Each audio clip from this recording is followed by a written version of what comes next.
d'Ismaël. Parce que dans la maison d'Abraham, il n'y avait pas seulement Isaac, il y avait aussi Ismaël, il y avait aussi les enfants de Ketura. Donc on peut dire qu'Abraham, de son vivant, avait 3 femmes. Mais remarquez ceci, la parole nous dit qu'il donna à Isaac tout ce qu'il avait. Je vais chercher l'écriture pendant que je suis en train de parler.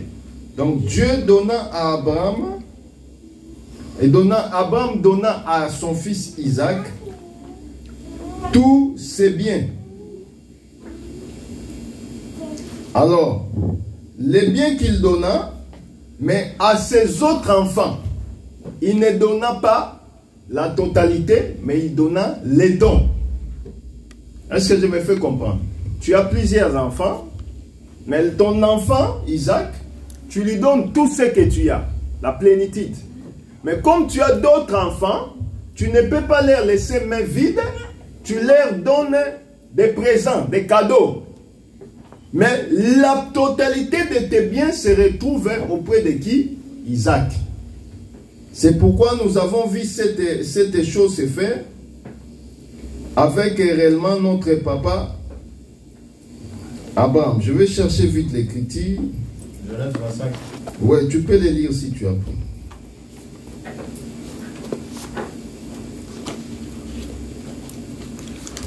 Je lis au nom de Jésus. Amen. Abraham donna tous ses biens à Isaac. Il fit de dons au fils, Voilà. de concubines, et tandis qu'il avait encore, il les envoya loin de son fils Isaac du côté de l'Orient, dans le pays d'Orient. Vous avez vu?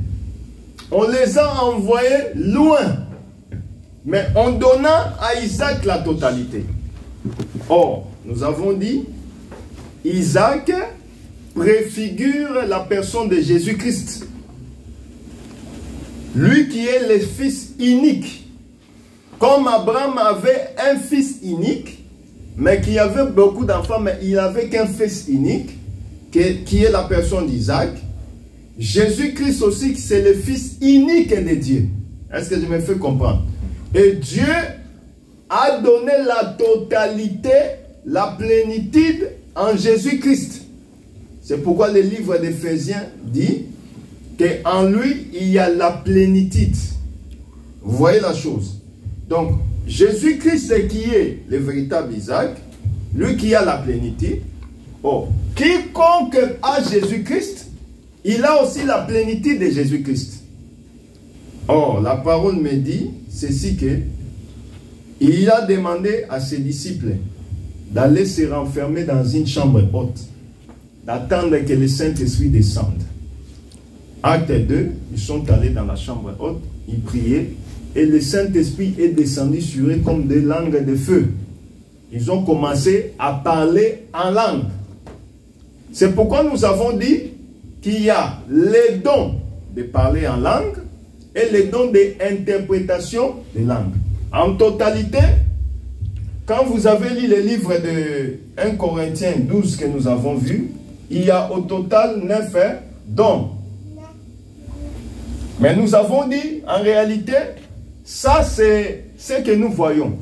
Mais en réalité, il n'y a qu'un don, qui est quoi? La parole. Mais dans la parole, il y a la manifestation de plusieurs choses. Mais quand le Saint-Esprit descend dans la vie d'une personne, le Saint-Esprit ne peut pas te laisser sans don. Comme Abraham dans l'ombre avait donné à Isaac ou à ses autres enfants les cadeaux, toi aussi tu dois avoir le cadeau du Saint-Esprit, qui est réellement un don. Est-ce que je me fais comprendre? C'est pourquoi nous avons dit, et nous nous répétons, on ne peut pas avoir 9 dons dans une seule personne. Mais on peut avoir la manifestation de ces 9 dons dans une personne. Est-ce que je me fais comprendre? Une personne ne peut pas avoir 9 dons. Mais Dieu peut se manifester dans un frère ou dans une sœur en étant ces 9 dons. Est-ce que je me fais comprendre? Je prends l'exemple. Le frère Brandon, il a le don de la prophétie. Il quitte ici, il va en Chine. Il arrive en Chine, dans l'église, il y a peut-être une personne qui est malade. Et Dieu veut guérir la personne au travers du frère Brandon. Dieu l'utilise avec les dons de guérison. Il vient, il prie pour la personne et la personne est guérie. Mais ce n'est pas les dons qu'il a. Mais Dieu s'est manifesté en lui parce qu'il veut faire un objectif, guérir la personne qui est souffrante. Je me fais comprendre. Vous allez par exemple dans une église ici en France. Il y a une sorcière ou un sorcier. N'est-ce pas ma sœur Rachel? Il y a une sorcière qui est en train d'envoûter les gens. Et dans l'église, il n'y a pas une personne qui a le don des paroles de connaissance ou des prophéties. Mais toi, tu as le don de parler en langue. Tu arrives dans cette église, Dieu veut maintenant te parler. Il t'utilise, toi, avec le don de la prophétie, pour parler à la personne. Tu te lèves, tu dis, frère, je vois, tu as fait X, Y, Z. Dieu me dit de te dire d'arrêter. Tu vois, Dieu t'a utilisé pour seulement effectuer une mission. Mais à la base, ce n'est pas ton don. Est-ce que je me fais comprendre? Alors, nous avons expliqué. Nous avons dit que Dieu met dans chaque ministre, quand il te met pasteur, il doit te mettre un don qui doit accompagner le pastorat. C'est le don de la sagesse, par exemple. Voyez-vous? Il te met évangéliste. Il doit t'accompagner avec les dons qui vont de pair avec ton ministère. Par exemple, les dons de guérison ou les dons de miracles. Donc, tout enfant de Dieu doit a fortiori avoir les dons. On ne peut pas avoir un chrétien sans don. C'est pourquoi nous avons dit, il faut se demander quel est le don que tu as. Est-ce que je me fais comprendre? Mais nous devons comprendre que dans tout ça, le Seigneur le fait par amour. Comme il t'aime, il ne peut pas te laisser ainsi. C'est pourquoi il te donne ces choses afin que tu puisses continuer ta marche. Tu ne peux pas marcher sans que tu puisses marcher la vie. Tu ne peux pas marcher dans la vie chrétienne sans que tu puisses avoir la manifestation du don de l'Esprit dans ta vie. Est-ce que je me fais comprendre? Est-ce que je me fais comprendre? Amen. Shalom l'église. C'est pourquoi, frères bien-aimés, sœurs bien-aimées, je vous exhorte dans l'amour du Seigneur à comprendre que le Seigneur t'aime et que le don est important dans l'église. Or, le don des prophéties, c'est quoi? Quand on parle de la prophétie déjà, nous voyons dans la prophétie les passés, les présents et les futurs. Shalom l'église. Ce qui fait que la chose soit une prophétie, on doit réellement voir tous ces trois temps. Par exemple, Jésus qui avait ces dons-là, il a vu Nathanaël. Nathanaël est venu voir Jésus. Jésus parle à Nathanaël comme s'il connaissait Nathanaël depuis. Voyez-vous? Il lui parle avec ces dons-là de prophétie parce que ces dons-là étaient en Jésus. Je dis et je me répète encore, il n'y a que Jésus qui a la totalité de tous les dons. Tous les 9 dons se trouvent qu'en Jésus. Aucun homme sur la terre ne peut avoir 9 dons. Est-ce que je me fais comprendre? Et nous avons aussi dit que on ne peut pas avoir 2 ministères. Non. Que tu es pasteur, tu es prophète. Tu es évangéliste, tu es pasteur. Non. Soit on est pasteur, soit on est quoi? Évangéliste. On ne peut pas avoir les dons. Nous avons expliqué, nous avons les dons de 1 Corinthiens 12, qui sont 9, et nous avons aussi les dons de ministère, qui sont dans Ephésiens 4, 11. Les bien-aimés peuvent les lire. Ici, nous voyons, il y a 5 ministères. Les bien-aimés peuvent les lire. Ephésiens 4, 11.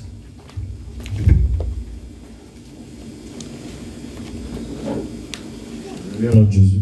Amen.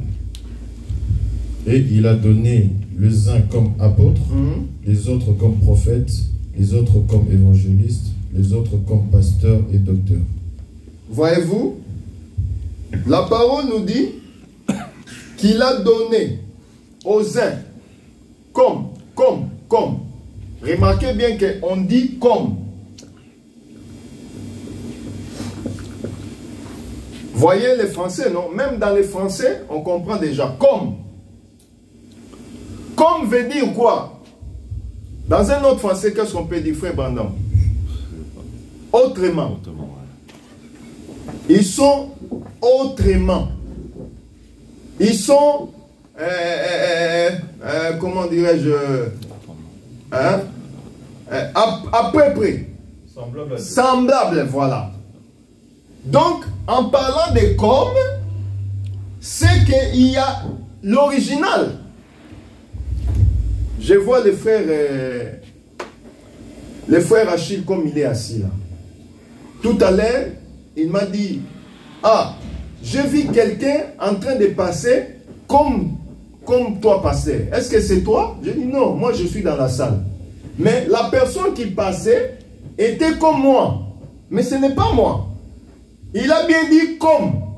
Parce qu'il n'a pas la précision de savoir si c'est moi ou c'est pas moi. Donc, comme veut dire qu'il y a le véritable. Oh, le véritable, c'est que c'est le Seigneur lui-même. Lui qui est le véritable pasteur.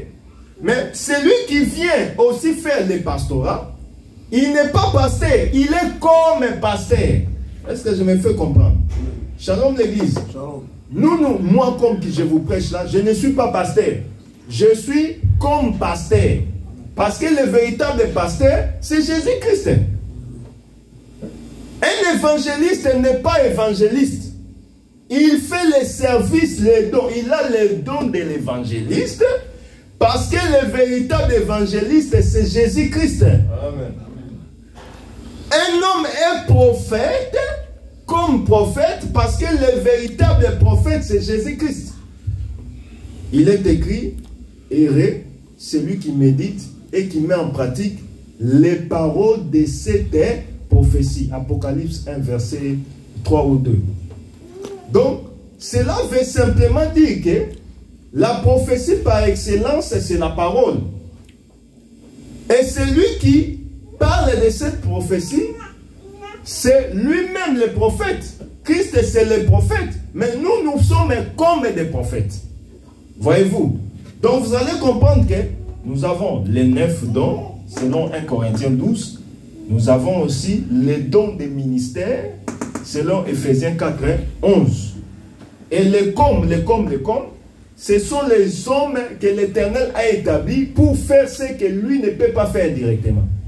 Dieu est au ciel. Il ne peut pas descendre pour te toucher directement. Il doit passer par les comme. Les comme pasteurs, les comme prophètes, les comme évangélistes, ainsi de suite, pour opérer tout un miracle. Nous allons prendre une écriture, 1 Jean 1, verset 47, où j'avais parlé sur Nathanaël tout à l'heure. On peut nous les lire vite fait. 1 Jean. 1 Jean, non, Jean 1, verset 47. Pardon.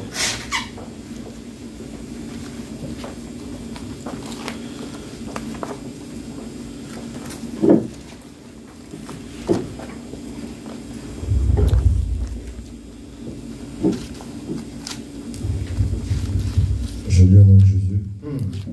Amen. Jésus, voyant venir à lui Nathanaël, dit de lui, voici vraiment un Israélite dans lequel il y a point de fraude. Dieu, Jésus-Christ, ne connaissait pas Nathanaël. Mais là, vous voyez que le Seigneur utilise aussi. Ici, nous voyons que c'est le don de parole de connaissance parce que il ne connaissait pas Nathanaël. Nous avons dit que les paroles, il y a... Je dois l'expliquer aussi pour que vous puissiez aussi ne pas avoir l'amalgame. nous avons le don de la prophétie qui est différente de la parole de connaissance.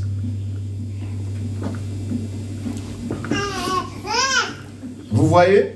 Ici, dans Jean 1, 47, c'est la parole de connaissance. Jésus ne connaissait pas Nathanaël. Il lui dit directement, voici un Israélite auquel il n'y a pas de faute. Comment Jésus-Christ connaissait que Nathanaël ne fait pas de faute? On appelle ça parole de connaissance. Il y a beaucoup de prophètes qui se disent prophètes, mais en réalité, ils n'ont pas le don de la prophétie. Voyez-vous? Parce que dans la prophétie, nous avons dit, on doit voir ces trois différents temps. Le présent, le passé, le présent et le futur.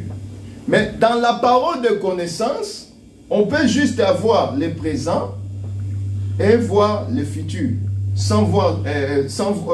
Nous pouvons voir le présent et le futur sans voir le passé. Mais quand déjà dans la prophétie et dans la parole où on parle, on met le passé, sache que ce n'est plus une parole de connaissance, ça devient quoi? Une prophétie. Est-ce que je me fais comprendre? On nous parle, je me répète, on est en train de parler des 9 dons. Dans les 9 dons, on nous a dit qu'il y a la parole de connaissance, il y a la prophétie, il y a les dons des miracles, il y a le parler à langue et il y a l'interprétation des langues, ainsi de suite. Vous voyez que là, nous sommes en train de parler de la différence entre prophétie et parole de connaissance. Ici, 1 Jean 47, le Seigneur a donné une parole de connaissance à Nathanaël. Mais vous remarquerez que devant la femme d'adultère, par exemple, dans le livre de Jean 1, verset 4, on va aussi les prendre.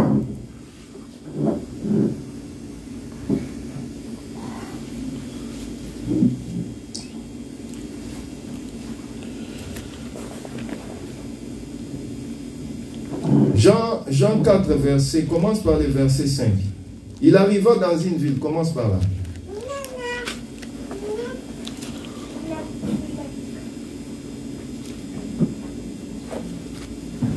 Jean 4, verset, commence par le verset 5. Ou verset 7 directement. Amen. Une femme de Samarie vint puiser de l'eau. Jésus lui dit, donne-moi à boire, car ses disciples étaient allés à la ville pour acheter des vivres. La femme samaritaine lui dit, comment toi, qui es juif, me demandes-tu à boire? À moi qui suis une femme samaritaine. Les Juifs, en effet, n'ont pas de relation avec les Samaritains.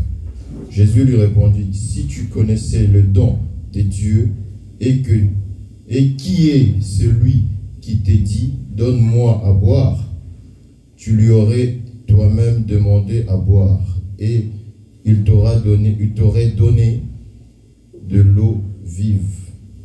Le Seigneur lui dit, la femme, tu n'as rien pour puiser, et le puits est profond. D'où aurais-tu donc cette eau vive? Es-tu plus grand que notre père Jacob, qui nous a donné ces puits, et qui en a bu lui-même, ainsi que ses fils et ses troupeaux? Jésus lui répondit, quiconque boit de cette eau aura encore soif. Mais celui qui boira de l'eau que je lui donnerai n'aura jamais soif. Et l'eau que je lui donnerai deviendra en lui une source d'eau qui jaillira jusque dans la vie éternelle. La femme lui dit, Seigneur, donne-moi cette eau, afin que je n'aie plus soif et que je ne vienne plus puiser ici. Va, lui dit Jésus, appelle ton mari et viens ici.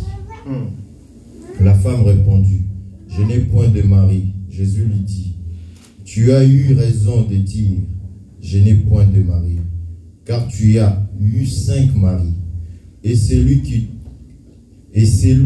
que tu as maintenant n'est pas ton mari.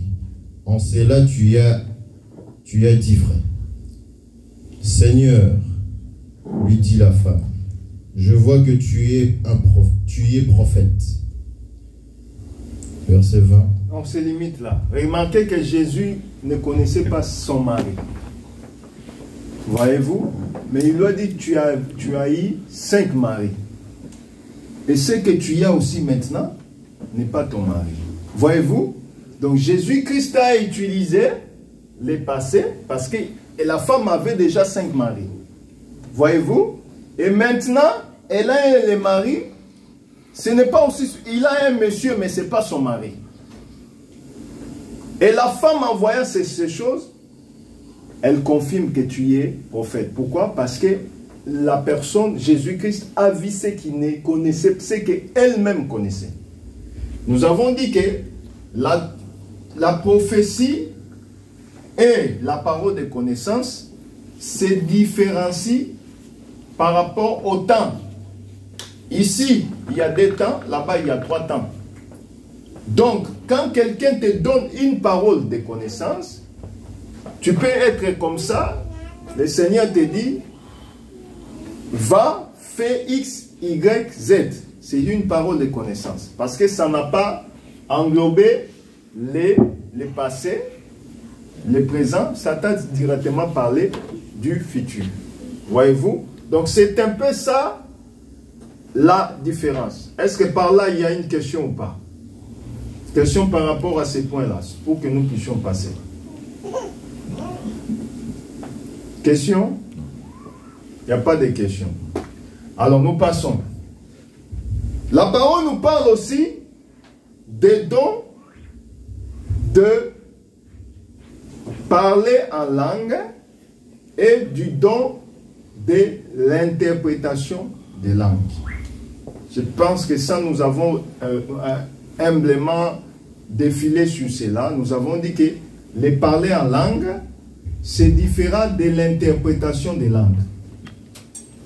Quelqu'un qui a les parler en langue et quelqu'un qui interprète les langues sont des dons différents. Nous avons dit ceci, que les parler en langue, il y a, dans les parler en langue, on parle à Dieu. Et quand quelqu'un parle en langue à l'église, il faut a fortiori qu'il y ait quelqu'un qui doit interpréter ce que le frère dit. Mais vous voyez dans les groupes de prière, dans plusieurs assemblées, vous verrez les gens commencer à parler. Robot, robot, robot, robot, robot, robot, robot, robot. Tout le monde parle robot, robot, robot. Là-bas, ici, là-bas, c'est le désordre. On ne sait pas vous parler quoi. Excusez-moi, on parle à Dieu, c'est Dieu qui doit comprendre. C'est pourquoi si tu parles, l'Écriture nous dit, si quelqu'un parle en langue et qu'il n'y a pas d'interprète, que la personne quoi, se taise. Je vais chercher l'Écriture pour une meilleure audition. La parole nous dit que quand il n'y a pas l'interprète,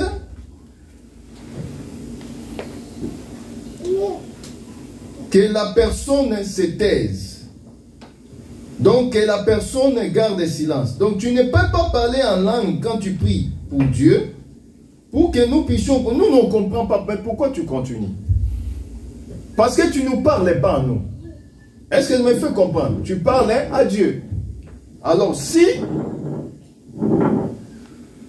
Je vais chercher vite l'écriture.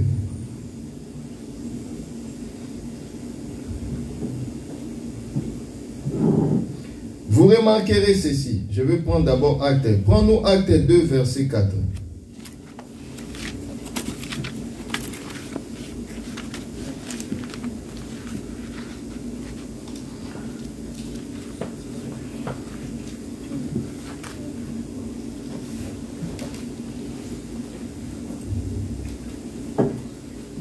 2. Verset. Comment, Acte 2, verset 4. Je lis en Jésus. Amen. Et ils furent tous remplis du Saint-Esprit et se mirent à parler en d'autres langues, selon que l'Esprit leur donnait d'exprimer. Or, il y avait en ce jour à Jérusalem des Juifs, hommes pieux de toutes les nations qui sont sous le ciel. Au bruit qui eut lieu, la multitude accourut, et elle fut confondue parce que chacun les entendait parler dans sa propre langue. Voilà. Là, il y a un parler en langue qui s'est fait. Les disciples ou les apôtres, ils parlaient dans la langue des personnes qui étaient là, parce qu'il y avait différents peuples. Quand les apôtres ont commencé à parler, et ils écoutaient les parler en langue de la langue de leur patois. Voyez-vous? Et là, c'est ce qu'on appelle l'interprétation. Donc, ils interprétaient dans la langue qu'eux écoutaient. Mais quand on parle en langue, on parle à Dieu. Il n'y a que Dieu qui comprend ce que tu dis. Dieu te touche, tu commences à parler, oh, alléluia, alléluia, tu commences à parler en langue. Tu vas en esprit. Dieu qui comprend cela. Là, ce n'est pas un mauvais.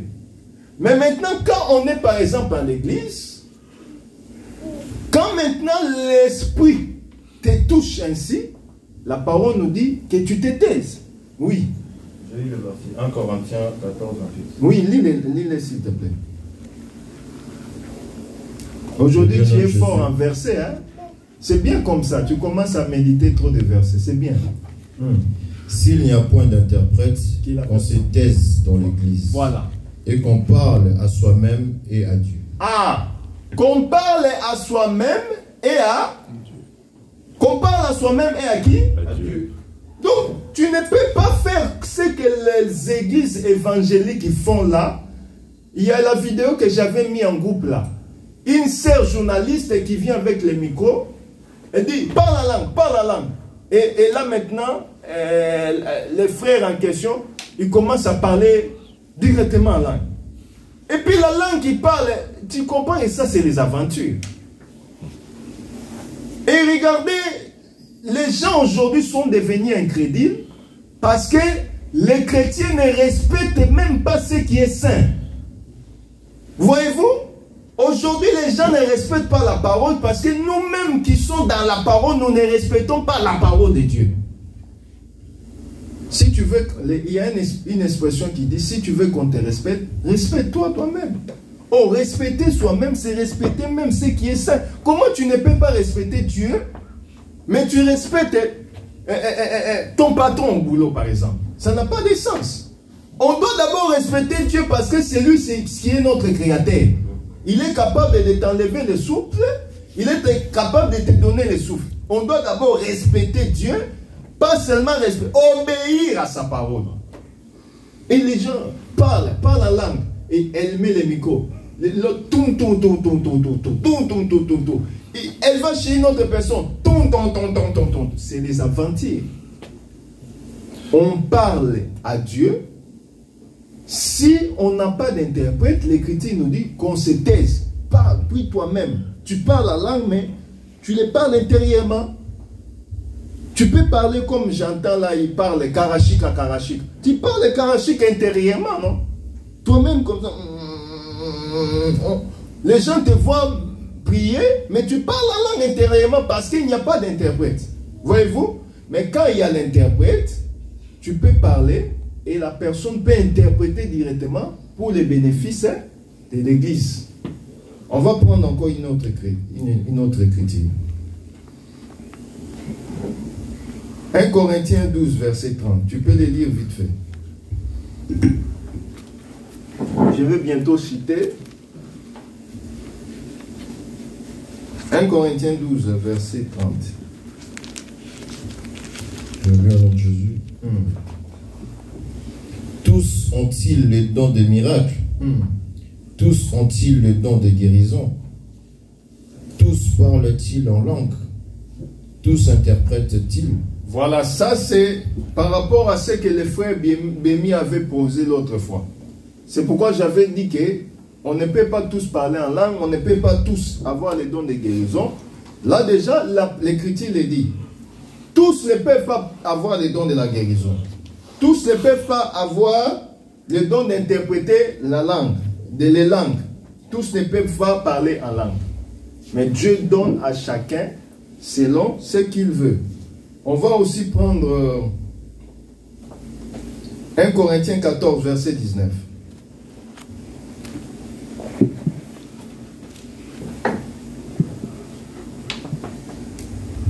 Je lis dans Jésus. Amen. Mais, dans l'Église, j'aime mieux dire 5 paroles avec mon intelligence, afin d'instruire aussi les autres, que 10 000 paroles en langue. Frères, ne soyez pas des enfants sous le rapport du jugement, mais pour la malice, soyez enfants et à l'égard du jugement, soyez des hommes faits. Voilà. Donc nous devons comprendre que ceci, que les dons est très capital. Les dons est très précieux. Mais tous ne peuvent pas avoir les mêmes dons.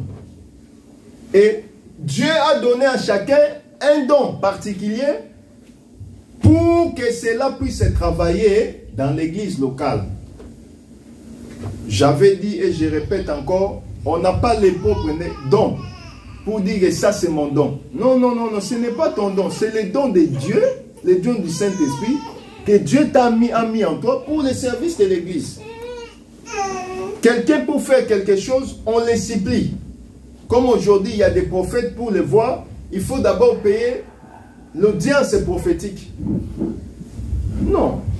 Le don de prophétie, c'est pour l'église. Si tu es prophète, c'est pour l'église. On ne peut pas être prophète en dehors de l'église. On est prophète pour l'église. Est-ce que je me fais comprendre? Donc nous devons comprendre que les dons est très capital pour l'église. Alors, il y a les dons qui ne sont pas pour tout le monde.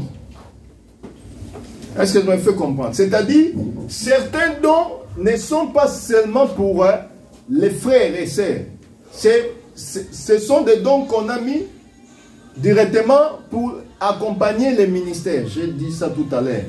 Par exemple, le don de la sagesse. C'est un don qui accompagne les ministères pastoraux. Ce n'est pas tous les pasteurs qui ont ce n'est pas tous les ministres qui ont le don de la sagesse. Par exemple, le don de guérison. Ce n'est pas tous les pasteurs qui ont le don de la guérison et tous les ministres. Mais Dieu accompagne les ministères évangéliques et apostoliques par les dons de la guérison et les dons d'opérer des miracles. C'est pourquoi vous allez voir que quand, par exemple, un évangéliste est dans une église, il peut prier pour les gens sont guéris. Dieu accompagne son ministère par les dons de guérison. Mais il faut savoir aussi que Dieu peut mettre dans un frère ou une sœur particulière un don aussi de guérison. Nous voyons dans une église qu'une sœur, pendant que les gens prient, elle prie, elle donne le message, elle te dit par exemple, va toucher la personne par exemple au cou. Et tu viens, tu touches la personne au cou, la personne est guérie. Voyez-vous? Donc Dieu peut susciter qui il veut, quand il veut. Est-ce que je me fais comprendre? Amen. Que le Seigneur nous bénisse. Amen. Alors pour chuter, oui. Question. Oui, il y a une question. Oui. Je prends juste le relais parce que ce n'est pas moi la question. La question est de savoir si une personne consciencieusement est consciente elle a les dons de parler en langue. Pour, par exemple, parler en langue, comment elle saura qu'une personne pourra interpréter ou pas? S'il y a une personne qui pourra interpréter, c'est par la langue-là ou pas? Ah bon, en réalité, ça c'est un service que doit se faire en amont, c'est-à-dire les pasteurs. Bon, les pasteurs, en gros pas pasteurs, parce que nous on n'a pas les pasteurs encadrés ou pasteurs X, il y a seulement pasteurs, selon la doctrine. Les pasteurs étant le berger de l'église, lui doit détecter les différents dons qui opèrent dans l'église locale où il est en train d'exercer. Par exemple, ici, dans l'église, j'ai répertorié des personnes qui parlent souvent en langue. Il y a le frère James, et il y a sa femme aussi qui parle souvent en langue. Dans une église, vous pouvez commencer à parler en langue. Parce qu'on ne peut pas saisir quelqu'un, on ne sait pas quand est-ce que l'esprit va l'agiter. Là, on est en train de prier, par exemple, tu pries pour ta famille, et Dieu te touche directement. Tu commences à parler en langue. Si tu commences à prier pendant quelques temps, c'est-à-dire 1 minute, 2 minutes, tu ne vois que la langue continue, mais il n'y a pas une manifestation de l'interprétation de ce que tu es en train de dire. Il faut se taire. Voyez-vous? Si la personne est ivre du Saint-Esprit, c'est-à-dire, comme elle est en extase, elle est en train de parler sans connaître ce qu'elle est en train de faire instantanément, nous, les présidents des cultes, je vais par exemple envoyer le frère protocole, entre guillemets, ou un portier, pour bouger la selle de lui de se taire. Ça s'est fait comme ça. Parce qu'il n'y a pas d'interprète, on ne sait pas qu'est-ce que tu dis. Je vois que la sœur refuse cela. Mais oui, vas-y. Elle a raison pour une personne qui est spirituellement emportée. Oui. Elle ne peut pas se taire. C'est ce que j'ai dit. J'ai dit ceci. Moi, je suis président du culte. Je suis en train d'encadrer. Prions, prions, prions. La personne est ivre. Parce que quand le Saint-Esprit vient, toi-même, tu ne sais pas qu'est-ce qui se passe en toi. C'est comme quelqu'un qui a pris trop de la boisson. Quand quelqu'un prend de la boisson, il connaît seulement que sa maison, c'est à droite. Il va commencer à aller à droite, jusqu'à ce qu'il va voir la couleur de sa porte. Et elle entre. Voyez-vous? C'est comme ça, non? Maintenant, nous qui sommes les prédicateurs, nous, les gouvernants du culte, je vois que la sœur Rachel, qui est là, qui est ivre du Saint-Esprit, elle continue à parler. Ça continue. Et ça va s'aimer les désordres. Parce que plusieurs personnes aussi, dans l'église, ils ne prient pas aussi. Commencez à voir. Elle a pris l'esprit. Hein? C'est terrible. Ça va s'aimer la distraction. Et d'autres aussi ne vont pas comme... Qu'est-ce que je vais faire? Il y a un protocole. Un intendant. Je fais signe à l'intendant et portier de bouger la serre. Si la serre continue à prendre l'esprit, qu'est-ce qu'on fait? On la prend comme elle est là, on la fait sortir, on la mène dans, comment on appelle ça? Permanence. On la laisse prier là-bas en esprit jusqu'à ce que l'esprit va finir. Elle revient à l'église pour ne pas s'aimer les désordres. C'est ce que ça s'est fait. On l'a déjà fait aussi. Il y a la sœur, l'autre fois, il y a une sœur, elle n'est pas la sœur FIFA. Elle était là, en train de... Elle est tombée en esprit ici, non? Mais il y a une autre personne qui est venue voir qu'est-ce qui se passe. C'est comme ça. Donc, on doit réellement encadrer. C'est pourquoi dans une église, on n'a pas seulement besoin du pasteur, on a aussi besoin des intendants, on a besoin des portiers. Parce que ça, c'est le service. Moi, je ne peux pas être là comme ça, aller prendre la sœur, la mettre dehors pendant que je suis en train d'encadrer. C'est le service des portiers, autrement appelé protocole, qui va aller vers la sœur, parler à la sœur, que la paix soit avec toi au nom de Jésus. Si ça continue, vous prenez la sœur, vous la faites sortir vous mettez par exemple une chaise là au couloir, comme on est ici, on n'a pas de permanence, elle s'assoit là. Si l'esprit continue, elle continue à faire son esprit là-bas. Quand elle va descendre, l'ivresse va finir, elle va retourner. Et nous maintenant, on va aller où les services, l'autre protocole va aller pendant que tu priais, qu'est-ce que tu as vu comme message? On va écrire, par exemple, j'ai eu tel message, on laisse cela. Un jour, quand vous allez commencer à prier, ou quelque chose, un événement se passe, vous avez déjà les messages qui a été donné quand elle était tombée en extase. Est-ce que je me fais comprendre? Donc ça s'est fait comme ça. La personne elle-même, comme elle est ivre, elle ne sait pas qu'est-ce qui se passe. Mais nous qui sommes là, c'est pourquoi il y a eu les critiques qui se disent que quand un prophétise, l'autre prophétise, les autres jugent. J'avais vu ça tout à l'heure. Attends, je vais chercher ça vite fait pour que...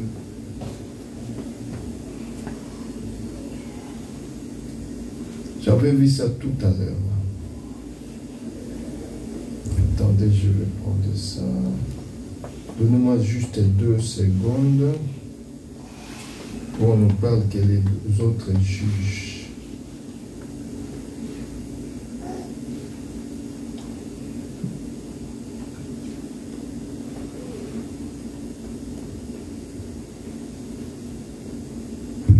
Attends, je vais même lire ça. 1 Corinthiens 14, verset 27. En est-il qui parle en langue? Voilà, c'est ça l'écriture. 2 ou 3 ou plus parlent, chacun à son tour, et que l'un interprète. Donc c'est ça l'écriture que j'ai cherché. Donc on ne peut pas. Mais il y a aussi le verset 29. Oui, le verset, oui, tu peux le lire.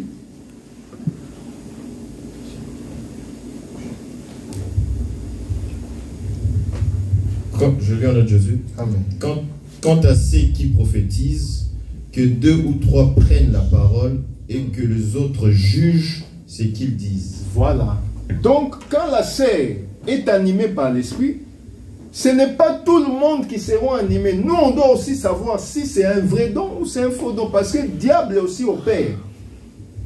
Le diable aussi opère dans l'église. Même comme nous sommes là, le diable peut aussi entrer dans un frère ou dans une sœur, lui mettre des fausses paroles de prophétie pour qu'il puisse induire aussi l'église en erreur. Donc, il faut que nous puissions juger. L'effet de juger, c'est ça, les dons de discernement. C'est pourquoi nous disons en tout moment qu'il faut avoir les dons de discernement. Les dons de discernement des esprits, c'est pour connaître ça c'est un bon esprit ou c'est un mauvais esprit. Parmi les 9 dons, il y a aussi les dons de discernement des esprits. Dernière question pour chuter. Question? Il n'y a pas de questions, frère Simon? Non. Question? Bon, s'il n'y a pas de questions, on va mettre le point virgule là pour terminer. Donc, nous allons continuer les différents dons. Mais vous remarquerez, à part les 9 dons ici, il y a ce qu'on appelle aussi les dons de libéralité. Ce n'est pas inclus dans les 9 dons, mais c'est les dons aussi que le Saint-Esprit donne. Parce que vous allez remarquer qu'il y a certaines personnes qui ont les dons de libéralité. Qu'on les demande de l'argent à l'église ou pas, et ils sont prêts à donner pour la gloire de Jésus-Christ. C'est un don. Malgré que ce n'est pas compris parmi les 9 dons, mais ce sont les dons que le Saint-Esprit donne à tout enfant de Dieu, pas tout enfant de Dieu, à certaines catégories des enfants de Dieu, pour que cela puisse servir, pour qu'ils puissent servir pour sa gloire. Oui. Hein? C'est écrit dans quel verset? Je vais continuer ça le dimanche prochain. Il y a beaucoup de dons. Attends, je vais juste te donner...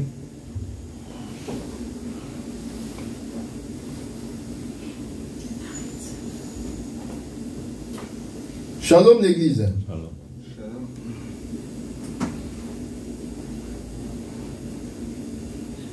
Tu peux prendre Hébreux 13, verset 16.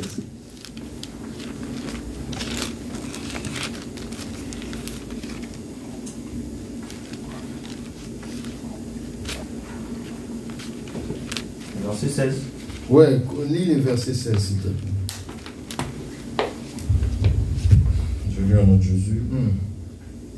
Et n'oubliez pas la bienfaisance et la libéralité, car c'est à de tels sacrifices que Dieu prend plaisir. Bon,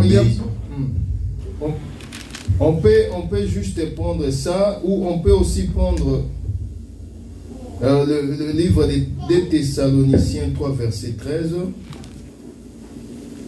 Tu peux aussi les prendre vite fait. Il y a beaucoup de versets. On va continuer ça le dimanche prochain. Beaucoup de versets qui parlent de dons de libéralité. Mais je vous les donne, vous allez les lire à la maison. Prenons aussi Romains 12, verset 13.